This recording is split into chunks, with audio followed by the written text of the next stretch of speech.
नमस्कार दोस्तों, मैं हूं परविंदर सैनी। दोस्तों, आज हम बात करेंगे हरियाणा विधानसभा को लेकर। जिस तरीके से इस बार मॉनसून सेशन में जमकर हंगामा हरियाणा विधानसभा में देखने को मिला। विपक्ष ने इस बार तीखे सवाल जो है वो उठाए हैं और सरकार ने भी बखूबी उन सवालों का जवाब दिया है।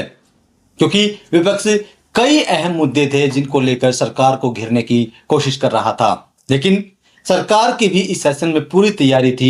सरकार के तमाम नेताओं ने, या फिर यूं कहें कि खुद मुख्यमंत्री ने इस बार मोर्चा संभालते हुए तमाम जो आरोप लगाए गए थे उन आरोपों पर पलटवार भी किया है। और इसी विषय पर चर्चा करने के लिए हमारे साथ राजनीतिक मामलों के जानकार वीरेंद्र रट्टी हमारे साथ मौजूद है। डॉक्टर साहब, आपका कार्यक्रम में स्वागत है। आपका बहुत बहुत धन्यवाद। सभी दर्शकों को मेरी तरफ से नमस्कार। डॉक्टर साहब, इस बार का सेशन देखे हम, कांग्रेस ने तमाम तैयारियां की थी, तमाम आरोप लगाए, लेकिन दूसरी सबसे बड़ी बात एक और है कि इस बार ये भी अनुमान लगाया जा रहा था कि कांग्रेस पार्टी इस बार नेता प्रतिपक्ष को लेकर मैदान में उतरेगी। कुछ दिन पहले खबरें भी निकल कर आई कि आज कल में नेता प्रतिपक्ष का ऐलान हो जाएगा। तो क्या आपको लगता है कि नेता प्रतिपक्ष की कमी जो है वो कांग्रेस पार्टी को खल रही है? देखो, एक प्रक्रिया जो चलती आ रही है वो तो है। इस प्रकार से नेता प्रतिपक्ष हो तो उन्हीं की रहनुमाई में मानो, आप अगुवाई में मान करके चलो कि विपक्ष के नेता के रूप में वो नेता प्रमुख वक्ता के रूप में विपक्ष की तरफ से होता है। लेकिन कहीं न कहीं वो भूमिका भूपेंद्र सिंह हुड्डा जी निभाते हुए नजर आए। और प्रमुख रूप से अब की बार जो राहुल गांधी जी का भी सीधा निर्देश ये था कि जिस प्रकार से देश में कांग्रेस आंदोलन चला रही है, अपनी आवाज उठा रही है, तो हरियाणा में भी उसी मजबूती से इस आवाज को उठाया जाए। और ऊपर के आदेश के बाद प्रदेश कार्यालय का जो मुख्यालय है वहां से सभी विधायकों को झंडे और पोस्टर दिए गए और वहां से ये प्रदर्शन करते हुए परसों जिस प्रकार से विधानसभा के अंदर गए और जिस प्रकार से पहले दिन 3.25 घंटे तक इन्होंने विधानसभा की कार्रवाई को बाधित किया, सुचारू रूप से नहीं चलने दी, स्थगित करनी पड़ी, तो कांग्रेस एक दमदार विपक्ष के रूप में अपनी भूमिका को निभाते हुए वहां पे नजर आई।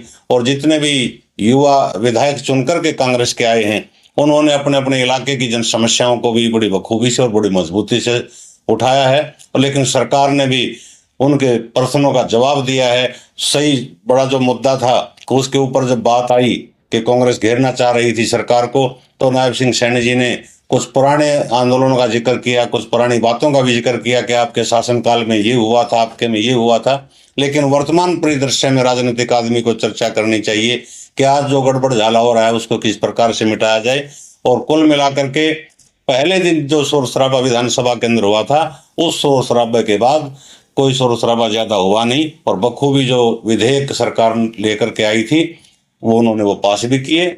और एक अच्छा संदेश नायब सिंह सैनी जी की सरकार ने एक और देने का भी काम किया कि कल ही जिस प्रकार से विधानसभा के अंदर वो गए तो बगैर गाड़ियों के काफिले के सारे जो मंत्री थे या मुख्यमंत्री थे वो साइकिल पर चल करके गए, एक मंत्री तो ई रिक्शा में बैठ करके गए। तो ये संदेश देना चाहा कि पर्यावरण को भी हमने स्वच्छ रखना है।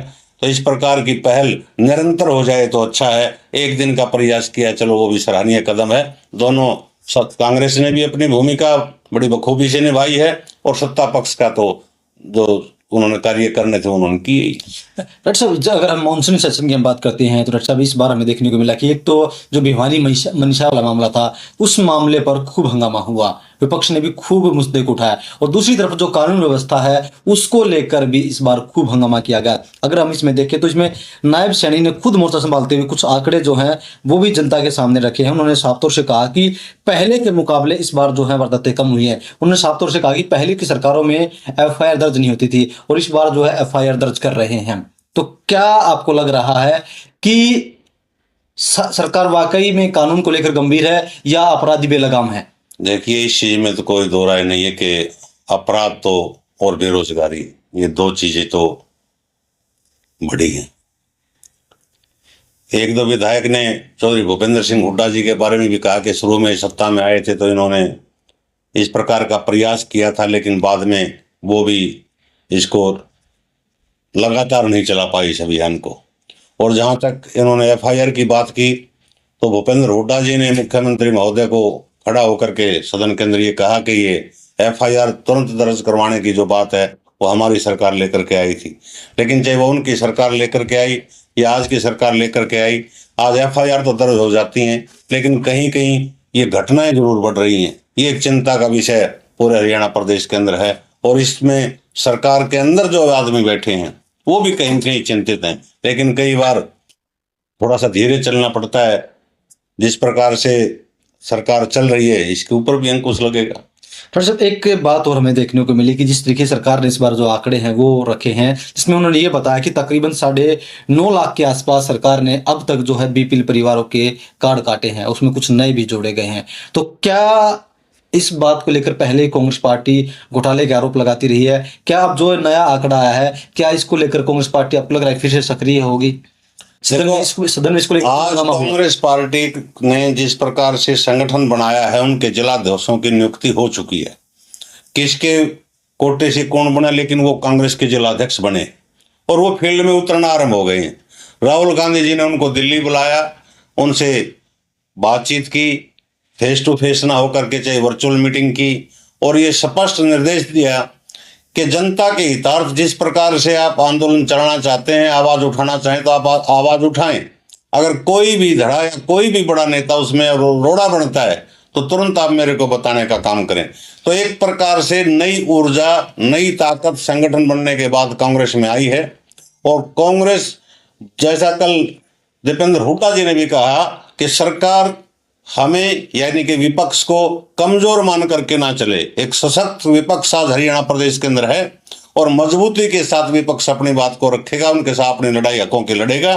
तो सरकार को भी बड़ा सोच समझ करके कदम उठाना पड़ेगा। जहां तक आपने ये बातें बताई कि सरकार ने रिपोर्ट पेश की है, एक खबर और निकल करके आई है। वो खबर निकल करके आई है कि जिस प्रकार से हरियाणा प्रदेश के अंदर आप देखोगे बेरोजगारी की संख्या के आंकड़े कल के अखबार के अंदर ही आए हैं, सरकार ने भी शायद वो आंकड़े रखे हैं। 4,04,000 युवा बेरोजगार प्रदेश के अंदर हैं, तो छोड़ी 4 करोड़ 4 लाख, और उसमें से 2.34 लाख तो हैं, 2 करोड़ 34 लाख तो 12वीं पास, 1.1 है BA पास, और 2900 से अधिक हैं, 29,000 से अधिक MA पास। सक्षम योजना के तहत कुछ लोगों को भत्ता दिया जा रहा है, और भत्ते की जो समय राशि है वो +2 को 1,200 रुपये है, स्नातक को 2,000 रुपये है, और MA को 3,500 रुपये है। इसके अलावा एक योजना और है, वो है बेरोजगारी भत्ता योजना। उसमें 5,291 बेरोजगार लोगों को भत्ता दिया जा रहा है। तो बेरोजगारी की स्थिति हरियाणा प्रदेश के अंदर आज चिंताजनक है। और हरियाणा प्रदेश के अंदर आप देखोगे तो जींद जिला बेरोजगारी में नंबर 1 पर आज है। तो इस बेरोजगारी की तरफ भी सरकार ने अपना कदम उठाना चाहिए। कोई ऐसा समय पर भर्तियां करनी चाहिए। आज जैसे पुलिस के अंदर पद खाली पड़े हैं और विभागों के अंदर खाली पड़े हैं। हाँ, हालांकि ये जरूर है, सरकार को इस चीज के लिए मैं बधाई भी देना चाहूंगा। जिस प्रकार से CET की परीक्षा हुई वो सफल रूप से हुई। किसी कैंडिडेट को जो प्रदेश में गए थे विद्यार्थी, किसी को किसी भी प्रकार की परेशानी नहीं हुई। उनका रिजल्ट जल्द आने वाला है, लेकिन उनका जो मेन एग्जाम होना है कि उसके भी एक समय सीमा हो कि इतने समय के अंदर आपका मेन एग्जाम हो जाएगा और इतने समय के अंदर आपकी फाइनल लिस्ट लग जाएगी। तो बेरोजगारी की तरफ भी प्रदेश सरकार को विशेष रूप से ध्यान देना होगा। और सदन के अंदर जिस प्रकार से विपक्ष ने कहे या कांग्रेस पार्टी ने कहे, आज हरियाणा प्रदेश जो है बाढ़ जैसी स्थिति हरियाणा प्रदेश के अंदर बनी हुई है। फसलों का भारी नुकसान हुआ है, कई गांवों में तो लोगों के घरों तक पानी गया है।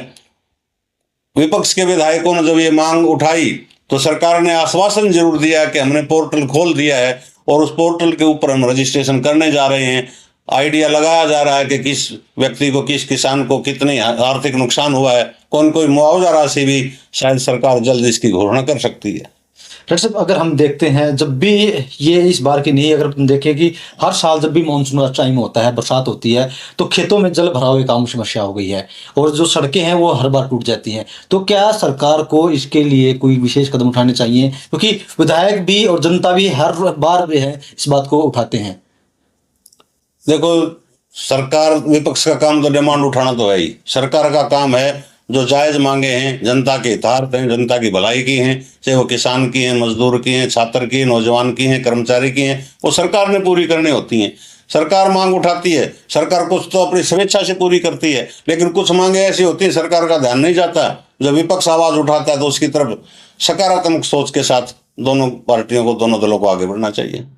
तो डॉक्टर साहब, क्या आपको लग रहा है कि जिस तरीके से विपक्ष को अपनी भूमिका निभानी चाहिए थी, क्या विपक्ष आज उस भूमिका को निभा रहा है, या आपको लग रहा है कि विपक्ष में वो कमी है, वो तालमेल नहीं है गुटबाजी के चलते जो सरकार पर दबाव बना सके? निश्चित रूप से इस सेशन के अंदर विपक्ष ने अपनी भूमिका को बड़ी सक्रियता के साथ और जिम्मेवारी के साथ निभाया। जिस दिन विपक्ष के नेता के चयन हो जाएगा, उस दिन इसमें और गुणात्मक सुधार की गुंजाइश है। लेकिन अब की बार विपक्ष ने जो जेन्युइन मुद्दे थे, जो जनता के मुद्दे थे, उन मुद्दों के ऊपर सरकार का ध्यान जरूर खींचने का प्रयास किया है और इसमें वो सफल भी रहे। तो चलिए दोस्तों, कहीं ना कहीं इस बार जो है उम्मीद थी जनता को कि विपक्ष जो है अपनी भूमिका निभाएगा और सरकार भी जो है बड़े फैसले लेगी।